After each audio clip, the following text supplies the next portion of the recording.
The other thing we look at when we look at those events in where, I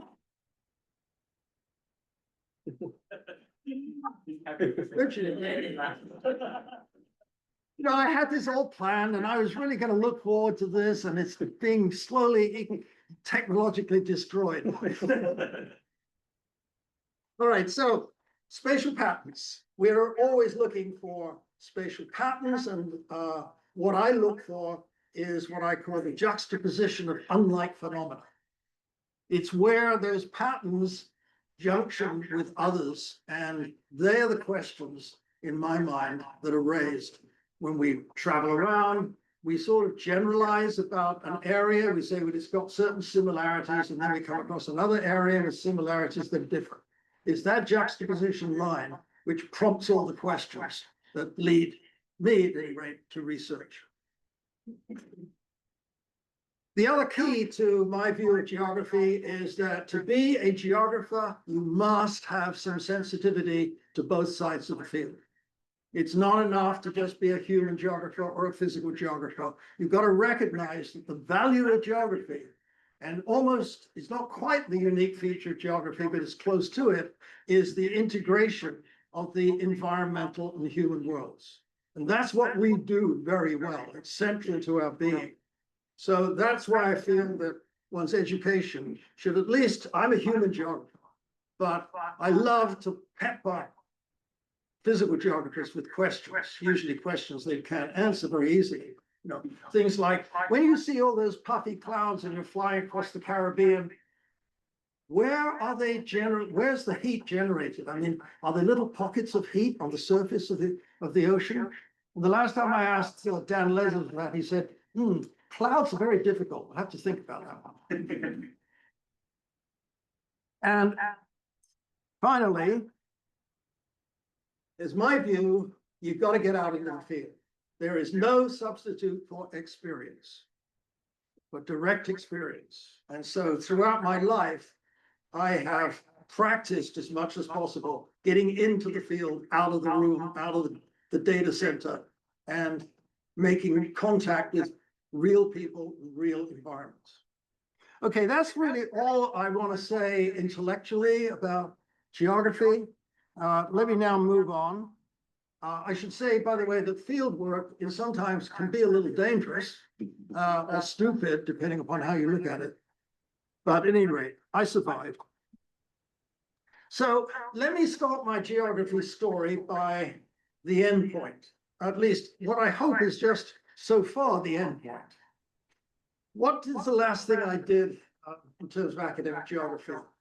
I spent this past year editing a book by my good friend Martin Bowden on the struggle for acceptance, the story of Sephardic Jews in Bridgetown, Barbados, their historical geography in the 17th and 18th century, and writing a fairly elaborate introductory contextual introduction to that. Okay, so that's the end of the story that I'm going to present to you today. So let me go back now to the beginning of the journey. And the beginning of the journey is like so many other geographers of my experience, maps is what brings us in. I think we're sort of already attuned to thinking spatially, but somehow or other we love maps. So when I was a kid, about 7 or 8 years old, I got into this business of drawing outline maps and coloring them with violent colors. And I remember this one is much, much more dramatic than this slide, but it's a map of India. And with great excitement, I went up to my teacher because I thought I was going to get some praise for this job that I'd done. Well, unfortunately, this is what she said. You'd better give up maps. Not exactly what an educator should do, but nonetheless, they were blunt in those days. So I'm stubborn. I didn't give up maps. My stubbornness, however, is reflected in a photograph of my elementary school, where my parents were quite concerned that I was in the beginning stages of becoming a juvenile delinquent. And so they decided I'd better move schools. So instead, they moved me from where I lived in Southgate, and I went about 20 miles out into the countryside of England in the Chiltern Hills at a school called Berkhamsted. And Berkhamsted was a fairly old school. It was founded in 1541, and indeed has been going ever since. Not like the University of Delaware, where there are hiati, you know, and so forth. But no, it has actually run since 1541. The English education system is obviously a bit different, and certainly was different from the way it is perhaps today, and certainly it is here. So what you did was basically you took regular courses in different subjects, including Latin. Anybody here ever take Latin? Great. And you remember the doggerel? You know, Latin is this language as dead can be. It killed the ancient Romans, and now it's killing me. At 15, you took national exams in these different subject areas, and then you would leave school, or you'd stay on. Now, many people would leave and go into business or jobs or whatever they was. I was interested in planes. I'd always been interested in aircraft and transport. So what I said, I wanted to be a civil airline pilot. Now, most of you, I'm sure, if you think back into your past, you've had a job that, or a career that you've thought about that you'd like to have, but somehow you're in geography. But you think about that old job. And my job was a civil airline pilot. But in those days, you couldn't be a civil airline pilot. You couldn't go to school for that. You had to join the Royal Air Force first. So I applied to join the Royal Air Force.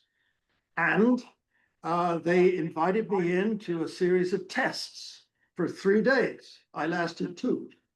And then they said, I don't think you're ready for this. They'd given me a whole bunch of engineering diagrams and said, what happens next? And frankly, I hadn't a clue. So serendipity, bimodality. One door closes, another door opens, I stay in school. Now in this school there, they tended to encourage you to go to university. But that was new. Nobody in my generation had been to university, and they haven't actually since. Subsequent generation, yes, but not mine, in my family. And so the school wanted you to go to Oxford and Cambridge. That was the peak. And unfortunately, Oxford required Latin. I didn't have the Latin. So I applied to various colleges, because that's the way you did it, in Cambridge University. And while that was in process, a message came around to our principal from an organization called the Goldsmiths Company. Now, this is an old city, it's a medieval guild that now still operates, but all they do is modify and calibrate gold marks so they can tell, you know, where and when a particular piece of gold jewelry came from. There's always a gold mark. The Goldsmiths Company does that. But they're a very wealthy, being goldsmiths from the medieval period, they're a very wealthy outfit. And they endowed an entire college in the University of London called Goldsmiths College. Anyway, there's a program that they decided they wanted to strengthen Commonwealth ties by sending 2 or 3 students to study in Canadian universities. And my principal said, you ought to do this. I think he knew something, but anyway, I said, no, I really want to go to Cambridge if I can, one of the Cambridge colleges. He said, well, try it anyhow. So I said, well, to placate him, all right, I will. So I applied and I got as far as the interview stage. So I got the train from Berkhamsted, went up to central London and went to the Goldsmiths Company. This is the Goldsmiths Company. And it's a very, you know, significant looking building, neo-Georgian building. And down in the entrance there, you can just see the front door. So I went in through the front door to meet a gentleman who was in charge, but he has the very unassuming title of the clerk. He was the clerk of the Goldsmiths Company. So he met me, and this is what it looked like when I went through the door. And he met me at the stairs, and he took me up the stairs to the second floor, where there was a very tall, 15-foot high door. And he opened the door, and this is what I saw. And he said, and now this time there was somebody sitting on the left-hand side of every single chair. And there was only one chair in the middle. He said, you go sit there. And that's the interview. Well, to be honest with you, I didn't want it. And for that reason, I think I was relaxed enough that I got it. And my whole world changed. Serendipity, bimodality, one door closes, another opens, another part of life opens up. And so I was on a steamship, I emphasize, a steamship who got in Liverpool with one of those steamer trunks, 3 years worth of stuff. McGill was a 3-year program, not a 4-year program, because in the United Kingdom, the last year you do an extra year in high school, and then you just do 3 years in university. So it was a 3-year program, and got on this ship in Liverpool with my steamer trunk stashed somewhere, and off I went across the Atlantic, got terribly seasick, swore I will never do this again, but nonetheless, when we got into calmer waters, the mouth of the St. Lawrence River, we came down the St. Lawrence, and we finally went under the Jacques Cartier Bridge, and we docked in Montreal. And at the time, there was a large warehouse beside the dock. And that was where they put all the luggage. And so you would go down into this big, big warehouse, and you'd look around trying to find your steamer trunk. But what I saw across one wall of this big warehouse was an interesting sign. It said, "Drink Canada dry." And I thought, that's an interesting idea, but it's taking a long time for that to sink in. Canada dry? I usually get a better response than that. Anyway, on to McGill. So McGill University, it's a fine university, the base of Mount Royal, downtown. Mount Royal is right behind, big mountain. The other side of the mountain is the French-speaking University of Montreal. The two universities had nothing to do with each other, except once a year at the top of the mountain, they had a winter carnival. That was it. Sort of depressing, but there you are, that's the way it was. The chair of the department at the time was F. Kenneth Hare, the climatologist. But one of the few people I've met who I would call a public intellectual. And one of the problems that I think geography has in terms of being known in the broader American community today is that we lack public intellectuals. The last public intellectual I can think of is Hans de Blay. And he actually had a TV program when there was national news TV. And he was the geography expert, and they would bring him in from time to time to give commentary on affairs. He was a wonderful ability, had a wonderful ability, as Ken Hare did, to explain complicated stuff in ways people could understand. It's a real talent. And I would argue that academia in general discourages public intellectuals. They discourage being generalists. You've got to be specialists. And I think that's part of the reason why in geography, we don't have the image that we really should in the community at large. Anyway, Ken Hare was chair of the department, and he taught a number of courses. And one of the courses he taught was what we would call a semester course. It was a half-year course.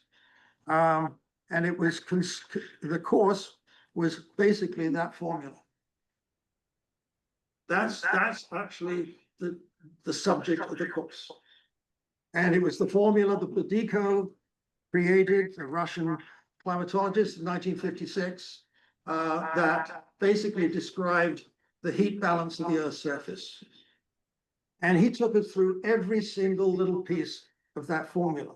It took a whole semester, but boy, we learned a lot.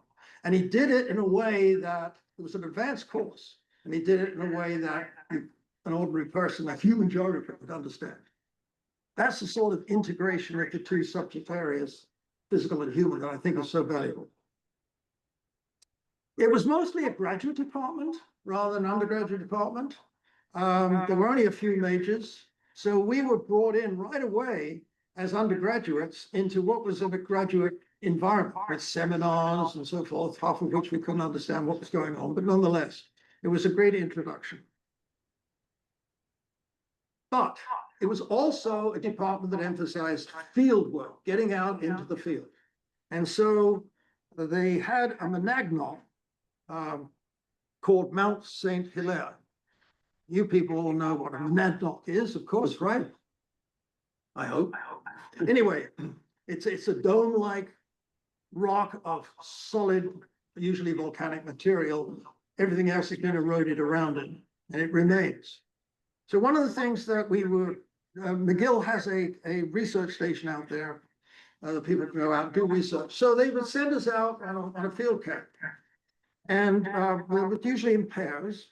And the assignment was essentially, okay, you have a Brunton compass, one of those classic old survey compasses.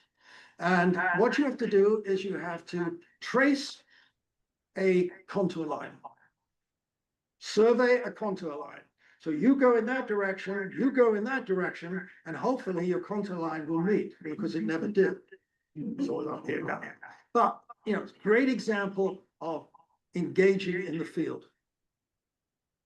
Now, the other thing about Montreal is it's a colder place than I was expecting. It is on a latitude with Rome, after all. And I didn't know much about Canada before I went. I knew it was a place out there beyond the ocean, sort of on the edge of the world type thing. And it's quite cold there. In fact, it is it may be the snowiest city in North America. At any rate, in the middle of winter, they did all these ice statues, big ice statues in front of all the dormitories and the fraternities and so forth, so the competition. On the other hand, in the summer, it got just like it gets here, and I needed a summer job. So what I got was a job as a deck steward on a ship, a passenger ship, that went down the Solaris River from Montreal to the Saguenay River, which is a fjord-like river that runs up into the Canadian Shield. 3 days round trip. I did it for 2 summers, 64 trips, never got tired of it. The climate was always different, the places were always different, the people were always different. And the neat thing about it is most of the students who worked on the boat were French Canadians. So I got to know these people, and afterwards, in the regular year, once a week, I would take the bus from McGill, go around Mount Royal, and have lunch with these guys in French Canadians. But a very rare thing to do. People in McGill didn't do that normally. Okay, and then the other thing is that the boat didn't begin until June, and McGill ended early, so usually I had a month before my summer job. So I said, maybe one day I'd like to see something more of Canada. So what I did was to, where's my bag? Yeah. So what I did was I hitchhiked with a friend out to Vancouver. And then he stayed there and I came back.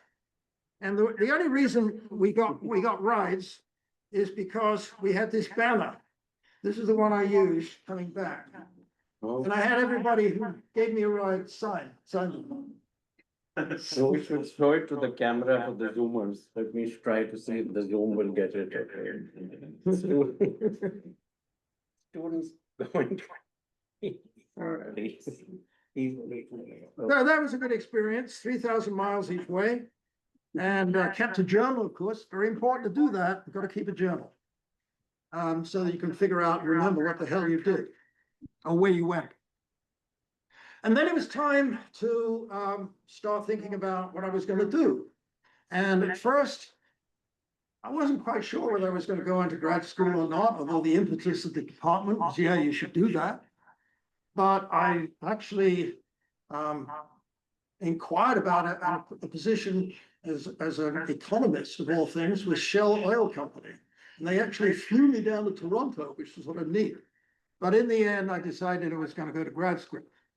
Now, in those days, you didn't do the sorts of preparation which all the students do now. And it's much, much more laid back process. So I just applied to 4 places that I knew had good reputations. So I applied to Berkeley, Washington, Chicago, and Northwestern, without much clue about what I was going to get into when I got to those places, other than I heard they were pretty good. Very naive relative to the way you guys are today. So what happened was that Chicago said, we don't give grants to first-year students, first-year graduate students. We'll find you a job, but that didn't sound too possible. Northwestern didn't respond one way or the other.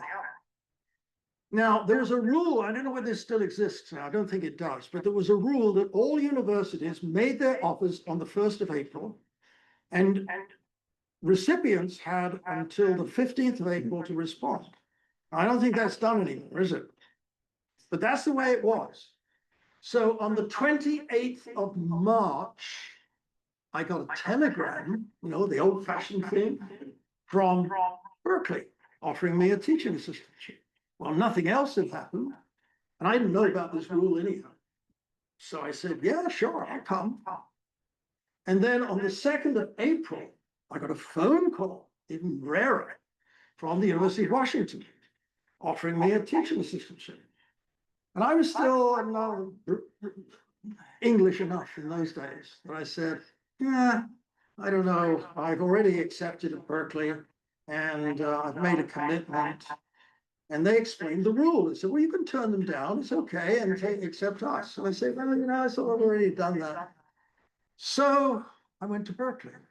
Well, now, what I didn't realize is that no 2 departments could be more different.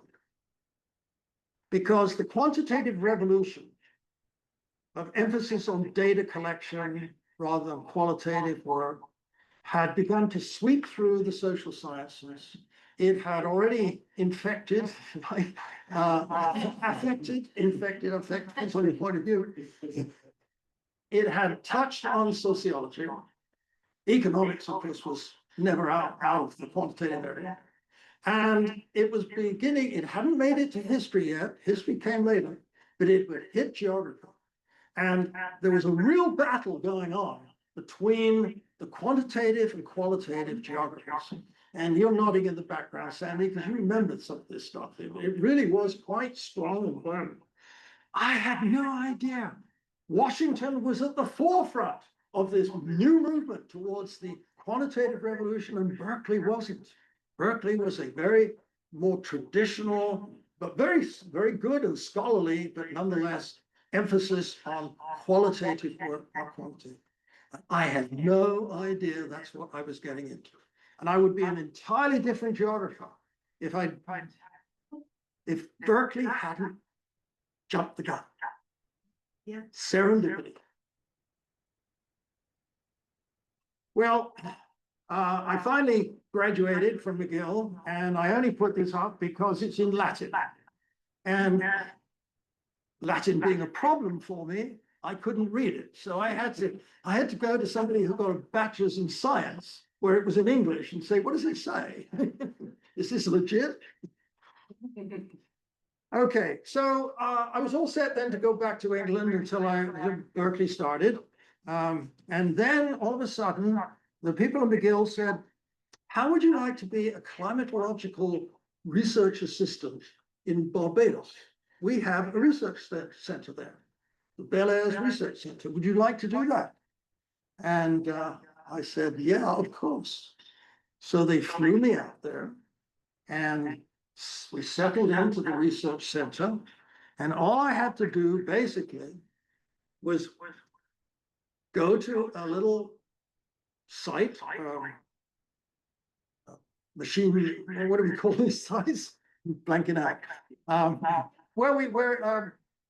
Help me, folks, come on. What do we call this? What? Station. Field station, right? Call it that if you want. Anyway, it was where you had lots of climatological instruments, you know, rain gauges and things of that sort. Stevenson Station. What? The Stevenson screen is right there. Yeah, Stevenson Street, they have always, you know, it's a bunch of things. Well, they also had these things here, which were depressed oil tanks, oil containers, you know, and what they cut off the bottom and they put grass in it, and they were measuring the amount of moisture that was evaporated. They were measuring evapotranspiration, basically. And but when it rained very heavily, the thing got flooded and it was drained into a pit. And then what you had to do was you had to pump the water out. Oh. And so that went on. And then from time to time, we'd had these very strange requests from scholars in Canada. And there was some agronomist who was from Saskatchewan. And he said, I want to see how well these seeds do in the tropics. And he sent us a bunch of wheat seeds. Well, you could have told him what was going to happen. But no, and he said, now I want these wheat seeds, I want them planted only 3 inches below the surface in a trench, and so many distances apart. You literally got to measure each of these seeds. And then you cover them over and you see what happens. Well, the problem in Barbados is that the soil is like glue. You put your foot down and you take half the field with you. So. You took about 10 minutes more. Is that good? No, a long way to go. Okay. So we put these planks down, and we stood on these planks, and we did our due diligence until the seeds died and plants sprouted, and that was it. But when I was doing this, a bunch of ladies came past, field ladies walking along, and I'll never forget what they said. They said, "Oh, look at the white man working in the fields." Very strange for Barbados. Okay, so on to Berkeley. Now I'm going to go fast. Okay, Berkeley was influenced dramatically by Carl Sauer. Carl Sauer had started the Berkeley department in 1923. It was a school of geography that influenced many people across the country in the geographic field. And he was primarily a field geographer and a geographer interested in Latin America, especially. And this quote is something that I've always enjoyed. Locomotion should be slow, the slower the better, and should be often interrupted by leisurely halts to sit on vantage points and stop at question marks. It's a lovely statement. The other person who influenced me was Jay Vance. Jay was an economic geographer, the first economic geographer hired at Berkeley, which had been dominated by Carl Sauer's view of geography as being essentially an understanding of the cultural landscape, of the way in which human beings have transformed and altered the nature of the landscape. He was an economic geographer, and then my PhD, he directed my master's. My PhD was directed by Jim Parsons, who was again, only happy when he was in the field.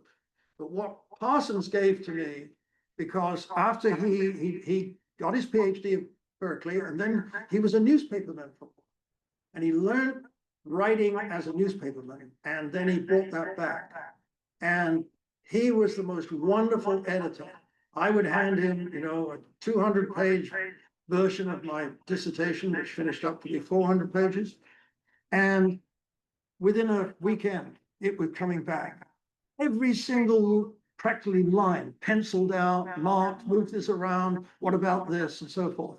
And I learned so much about how to edit students' work and other people's work from that. Okay, so my master's, I went back to the Caribbean. This time I looked at air transport. I was still interested in transportation at that time. And I started in San Juan and I worked all the way down to Trinidad, stopping at airports, gathering data, talking to people in the airports themselves, in the transportation business, because I'm still interested in planes, always have been.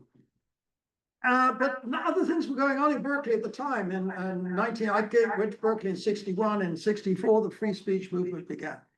And it spread student unrest all over the Western world. It all started in Berkeley. But I had a green card, so I had to be a little careful. So I was always on the edge rather than right in the middle. And then it was time to develop a topic for my PhD research. And so once again, I turned to maps. And I was looking at a map of Mexico because of the orientation of the department towards Latin America. So I was looking at Mexico, and I saw that there were the Mexican plateau, this great plateau from Mexico eastwards towards the coast, is about 7,000 to 8,000 feet high. And then all of a sudden you cross this great peak, a volcanic peak at the edge, and you drop dramatically into the lowlands, into the 200 or 300 feet to Veracruz. And Mexico to Veracruz was the principal artery, transport artery during the colonial period and very much into the present as a major transport artery for Mexico. And the interesting thing I saw was there are two roads going across this very difficult transfer from highland to lowland. Why? Wouldn't there just be one road in the end? Maybe two to begin with. The competition would have led to one. But it never did, because the Aztecs used both roads.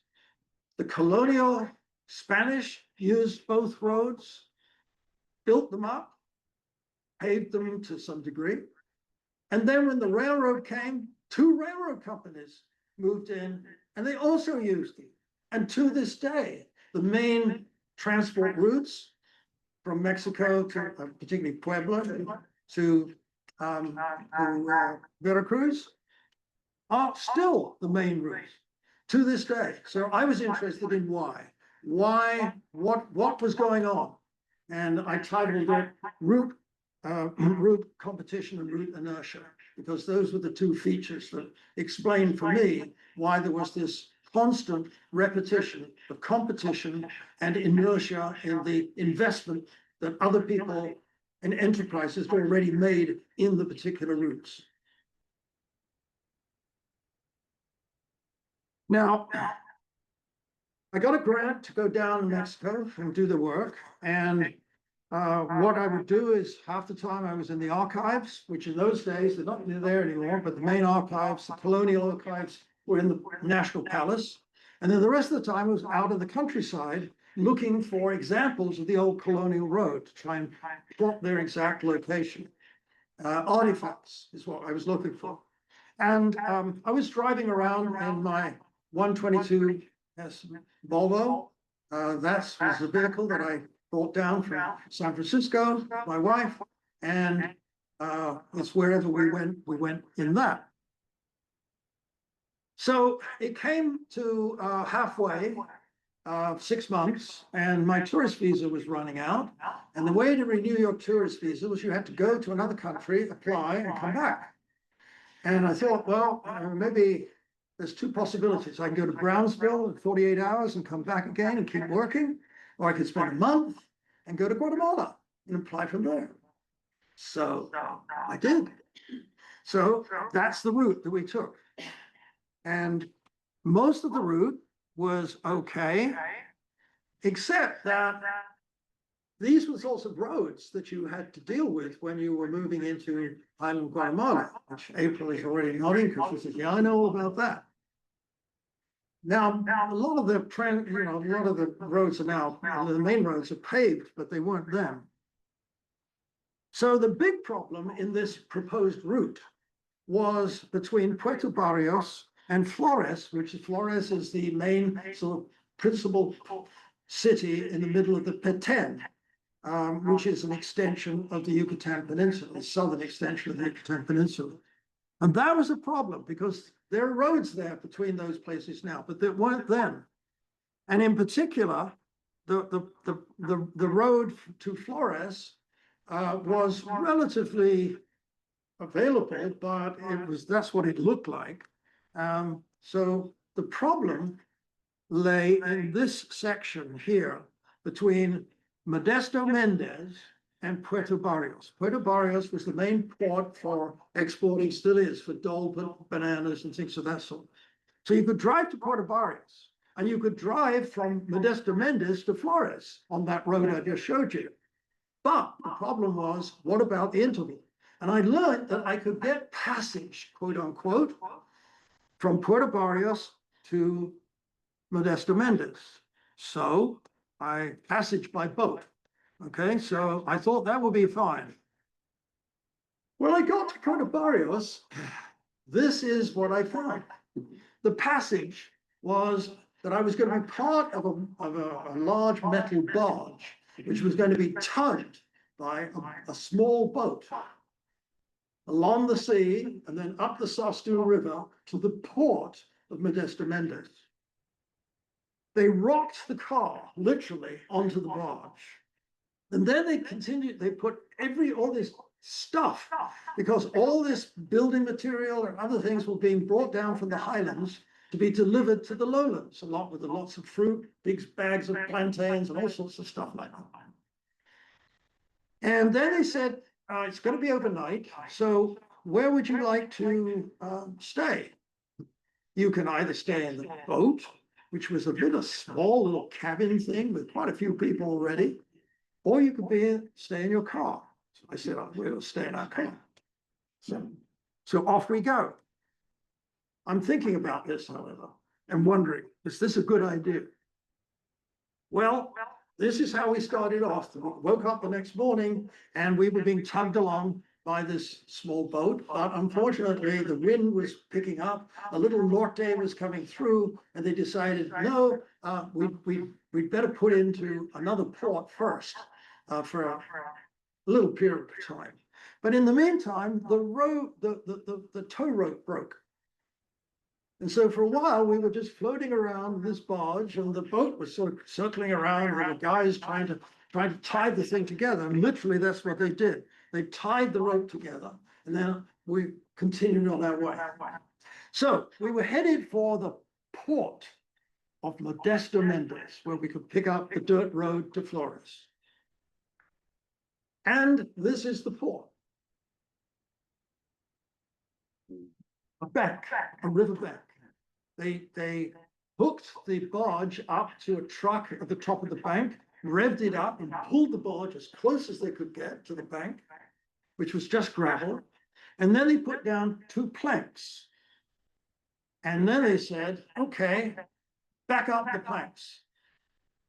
Now, they were only about that wide. My wife I start to go, my wife said, no. She goes like that. Once I felt the rear wheels hit the gravel, I read that damn thing. I went backwards, straight up. And I thought, finally, we've made it. Now we just have 100 miles to go to Flores. Unfortunately, there's no gas station between Flores and where we are, Modesto Mendez. So we had a full tank of gas. So we're doing fine. So off we go. And we come to a little river crossing where they have a tiny little ferry, hand-operated ferry. So, we drive onto that, we drive off the other side, and as we drive off, I hear this scrunch sound slightly. But we keep driving, and after a couple of miles, I really ought to check and take a look, see if that's it right. So we stop, and I get underneath the car, and there is a nut which is attached to the base of the gas tank in this Volvo. And it had scraped the bottom and it had slightly ruptured the connection. And I saw the gas going drip, drip, drip, drip. Now, there's no cell phones, they've not been invented. There's no phones of any sort. What do you do? And the reason why I talk about this is because, and it sticks in my mind, is because I'm not really that smart and clever and do things. But I had a brainwave. Gas is derived from petroleum. So is soap. So we had a bar of soap. So straight soap, made a little patty, stuck it underneath the leak, waited, it solidified. And we never got it fixed until we got back to Mexico City, 2001. But those are the sorts of things that field work do for you. They really put you in mind of the fact that, why did I do this? I would never do this now. But you know, you're young, you do these things. All right. So, Delaware. I came to Delaware in 1968. I interviewed the weekend that Martin Luther King was assassinated. It was a very dramatic time. And I went back to Berkeley and I got a call from the University of Nebraska saying, we'd like to offer you a job. And I said, well, that's nice. Okay, sure. I'll come out and take a look. They said, oh, that's not needed. Job sight unseen? Maybe I don't want that.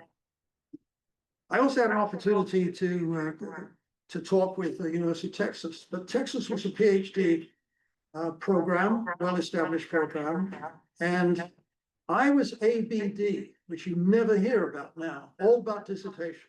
Most of us left without a dissertation completed, done all the research, but we hadn't written it up. So I thought, I'll come to Delaware for 3 years, and then I'll move on. Bad at math. So we go to Elliott Hall. This is where we first started off. We were on the second floor. There were 4 faculty, and 3 of them were new, and 4 students, 4 majors. That was it.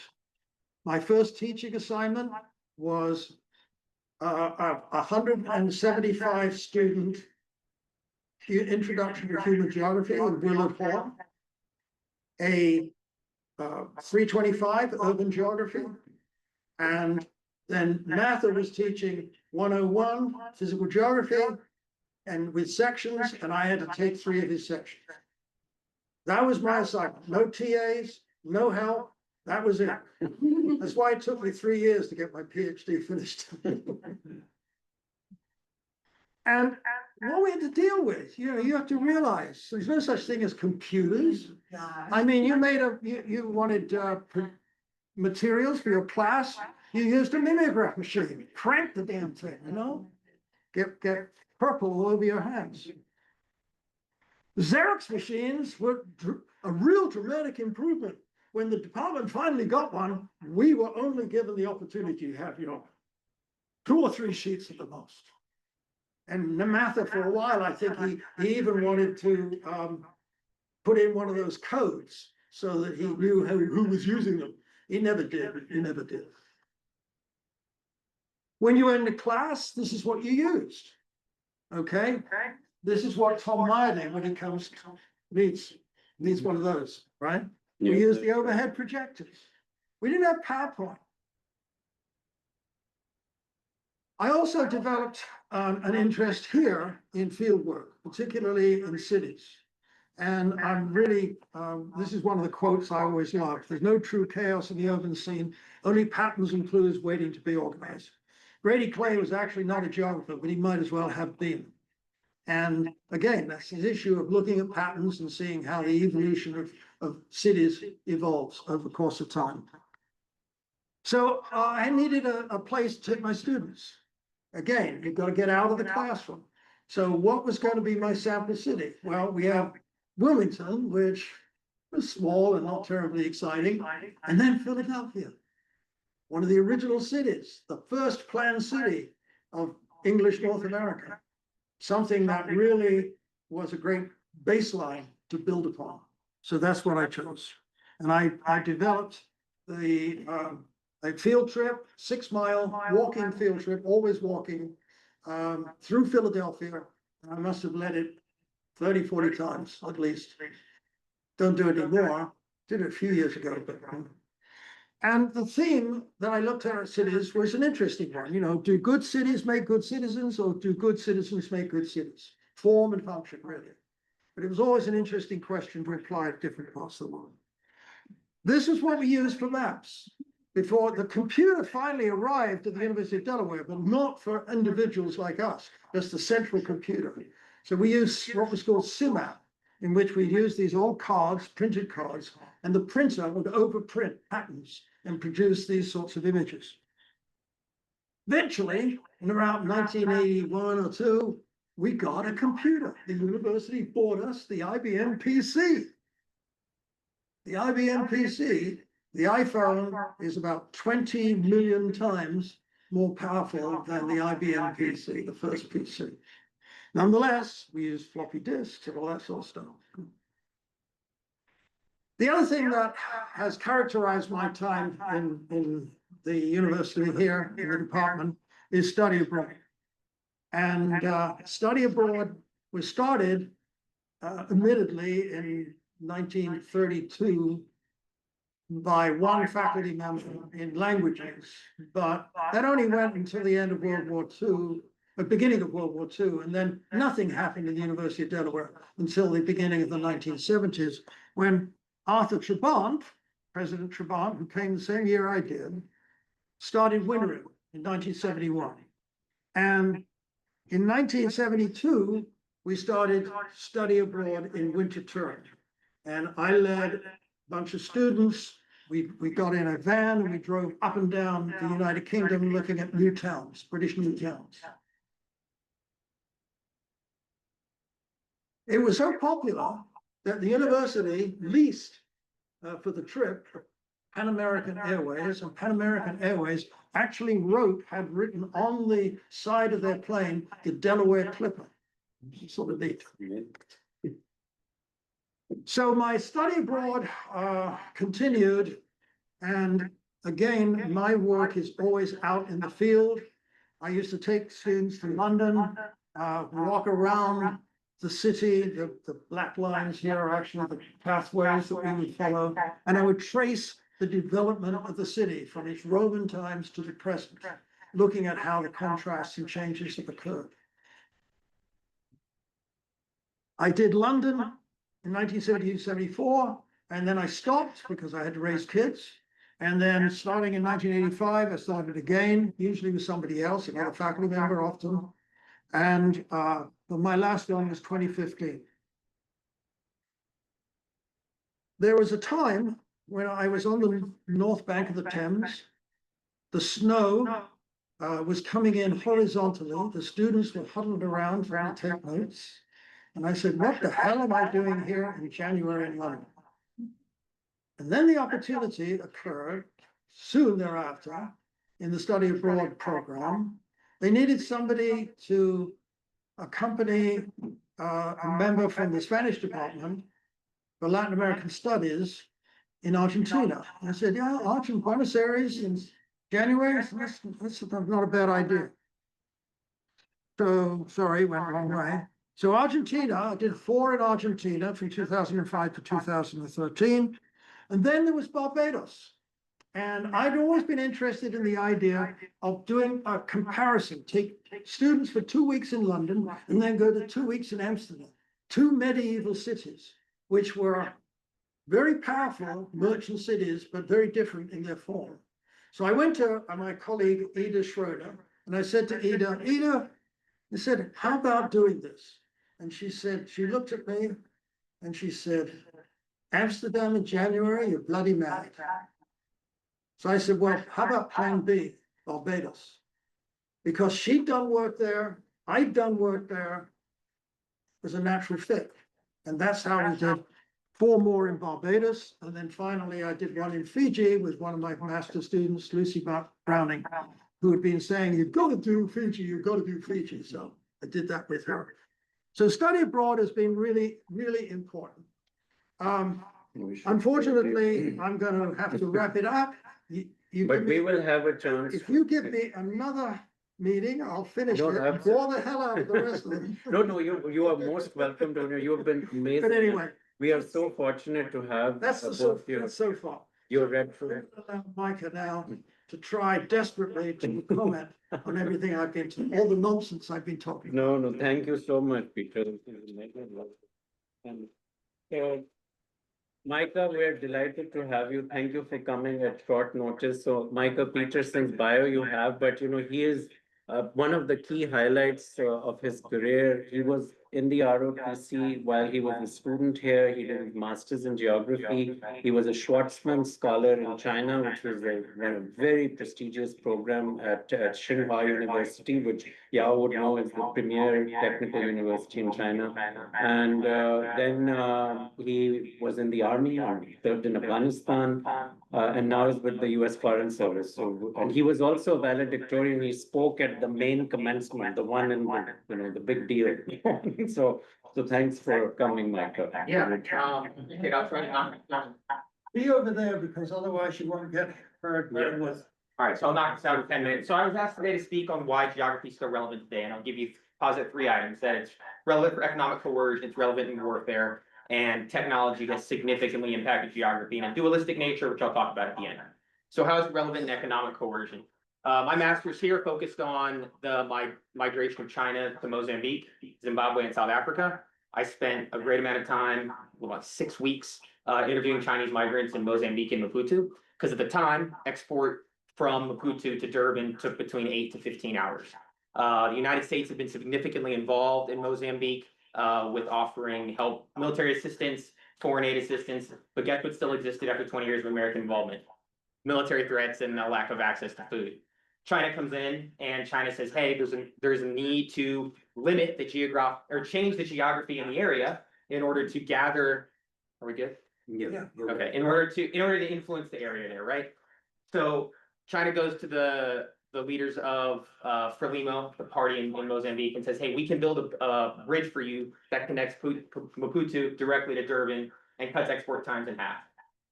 The economic expansion and exports coming out of Maputo triples in almost 5 years. And why do I say, does that have anything to do with geography? Well, you had a limiting factor geography. Another country comes in and says, we can alter that geographic impact, and it's going to change how that country then thinks about the country offering economic aid, how that country has influence on economic coercion in the area. It allowed China to then come in and have build their military university in Maputo. So there was a plethora of other ways in which a country was able to gain influence on a third country simply by altering a geographic feature that was a limiting factor prior to that. Secondly, is how is it relevant in warfare? So I served as the aide to the commanding general of Southern Afghanistan. I was last playing out of Kandahar in 2021. I commanded the unit that treated the Marines at Aide-de-Camp in August of 2021. And I was in every meeting with up to the 4-star and the commander, Ambassador Pontecorvo coming out of NATO in 2021. So I had access to every single conversation that was going on in Afghanistan. And my opinion on why what ended up happening, I think, was actually a miracle and a good thing that we ended in war after 20 years. I'll answer any questions you have after on that. But the fact is when we were going in for that last year studying how to export 20 years worth of military equipment from a country that's 5,000 miles away, it doesn't matter if you have the fastest airplanes in the world and the largest military, you still have geographic limitations, right?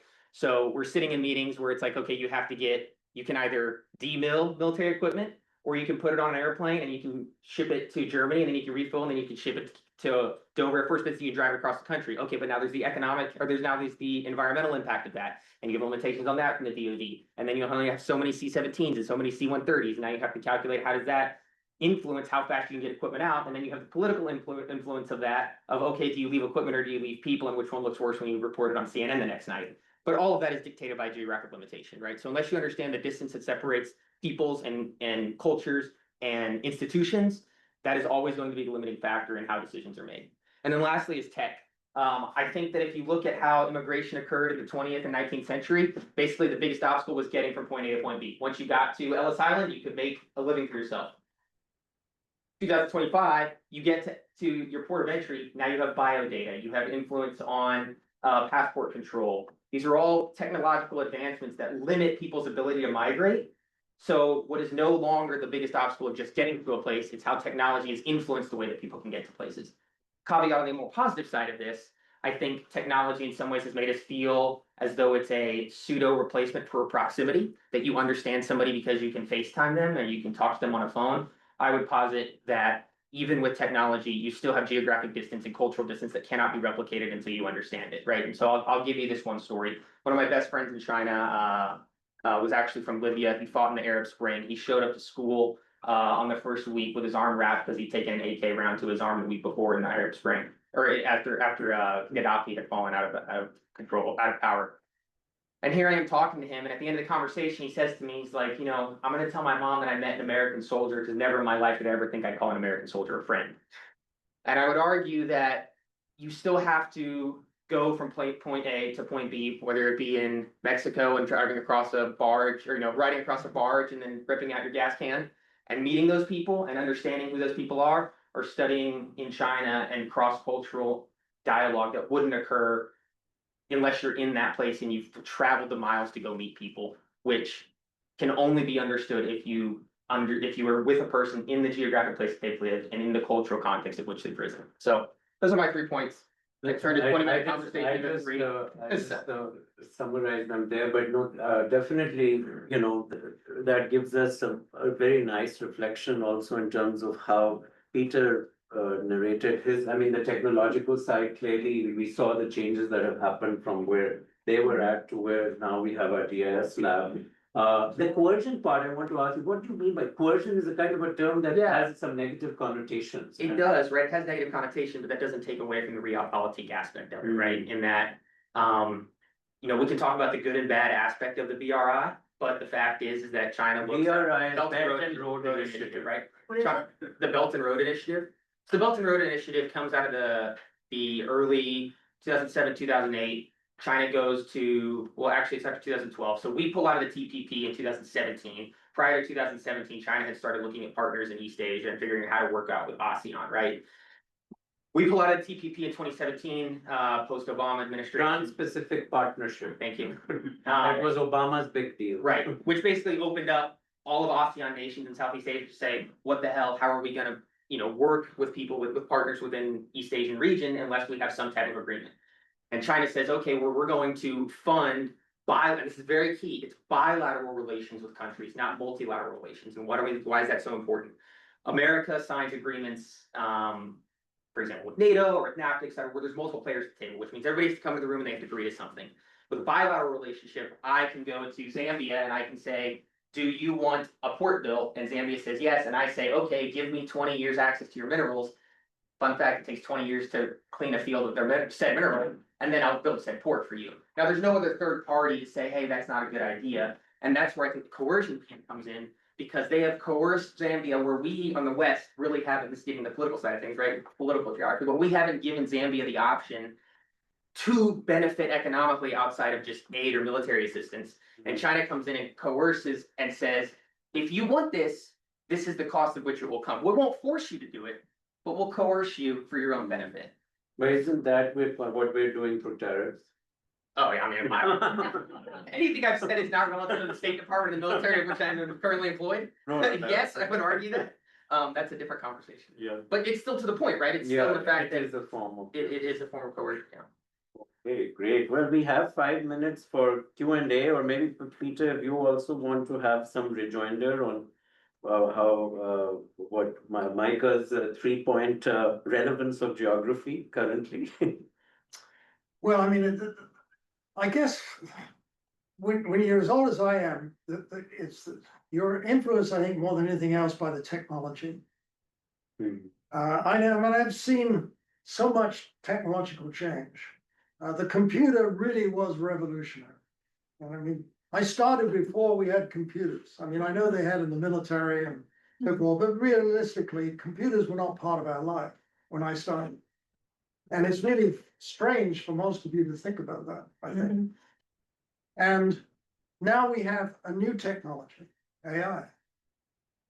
And what concerns me about AI right now, I can see there are many benefits, but there's 2 things that bother me. One is that AI produces an average, because after all, that's what it does. It scoops up all the information and averages it. So the end result is an average result. And yet, if you apply it to yourself, you become average, like every other average person. And the other thing that bothers me is AI in education. because the fact is that if kids begin to realize that AI can write for them, AI can think for them, then there is no process that they have to go through to write, to create. I mean, when you sit down and you've got a term paper to write, you've got to struggle, you've got to organize it, you've got to think about which words and phrases are going to use, in which order, and all that sort of thing. And then you refine it, and you refine it. The mental process you go through to do that is training your brain. Well, if you don't need that because it can be done for you, then there's no brain training needed. So what happens ultimately to the brain of young people as they emerge with this technology? That concerns me. And I feel actually the field of geography has not been as proactive in dealing with that and figuring out what, a lot of it has been much more, just reflecting on the malady, but not figuring out, well, we've got to deal with it, and finding that. So, and I'm sure I mean, we use AI a ton for a benefit, right? Now, I hear what Peter's saying. I'm kind of on the other side of the aisle, that I view it as, it is in the same way that, like, before computers, right, you had to do all of analog, but now it's just moved me to the right of a starting point, right? So, like, for example, the State Department, I can bring in, representatives or diplomats from all across the country who have all written position papers in different languages. I can dump it into an AI. I can say, find me the points of which will be agreed upon and find which we'll disagree upon. And now that's my starting point. Instead of spending a week translating everybody's work and figuring out what their main objective is, I can figure out where is the starting point and then engage my brain power, right? Because you still need people at the end of the day. We're still living with people. We're still working with people. Now, that's not to say that I think that, my dad's a principal in a school and your son's a principal, and I think that it's very detrimental in that if you don't learn the foundations of how to write, right? Like in the military, you still learn how to use a map and compass before you You GPS. talk about it aids your analysis. Yes. You apply your analysis at a later stage in the evolution of the information that you're gathering. But you have that ability to do that. Right, the The foundation. question is, will the next generation of young people have that ability to do that analysis? And that is, it's a yeah, I agree problem, with yeah. That's And the actually the language models on which the AI is generated, they will plateau, if they're not going to have new content created, they are basing it on what the past was done Well, on. we also need AI to monitor AI. Yeah. Yeah, well, I mean, we've gotten to a point where AGI has AI inputs, and then it just becomes a loophole. But it's clearly a transformation, a technological transformation of life in the same way as the computer was and the internet. I mean, it's a dramatic shift. It's not just moving from a mimeograph machine to a Xerox machine. It's much more. No, totally. I mean, and even the people who are techno optimists, like Elon Musk, he has been very concerned about AI, right? He's developed it, but he's saying it has a real And the other thing is, potential. it's increasingly out of our control. The creators don't understand how it works, really, or why it works. At the time that it's the human environment interactions, there's a lot of environmental impact of all this processing and the computing power. Yeah, the data center. The data centers, there's like they use a lot of water and energy, and there's a whole And environmental. I'm actually starting the. Power as well. Is it changing how the State Department operates? Yeah. Yeah, I can. I mean, you gave us the one instance of how you Yeah. use it, but more broadly. I can, so. Granted, everything I say here is my own personal opinion, right? It is very difficult to make policy recommendations either from foreign